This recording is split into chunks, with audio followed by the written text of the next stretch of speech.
So we can't discuss probiotics without discussing fermented foods. Now, fermented foods are becoming of interest even though they've been around for thousands of years, and that's because they often have microbes in them. So what makes fermented foods different than probiotics is that live microbes are used in the chemical transformation of the food to produce really desirable characteristics. Everything from changes in flavor and texture to the production of acetic acid or alcohol. And so this really enhances the food and makes a change to it that's desirable for us to consume. Some examples of fermented foods include things like yogurt, kefir, kimchi, sauerkraut, and miso, as well as things like sourdough bread, wine, and beer.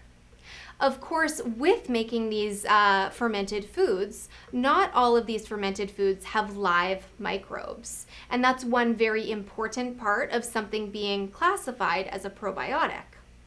As well, not all microbes are made equal, meaning that the microbes that maybe are used in fermentation don't necessarily have a specific benefit to our health.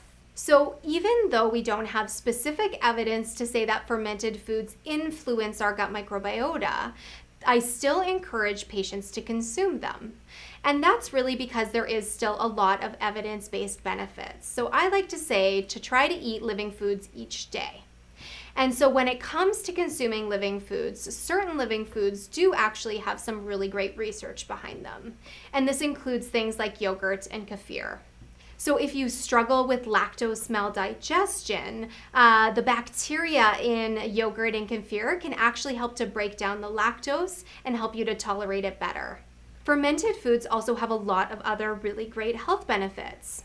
Consumption of them is associated with a reduction of certain types of chronic disease like cardiovascular disease and diabetes, making them a really great thing to consume on a regular basis.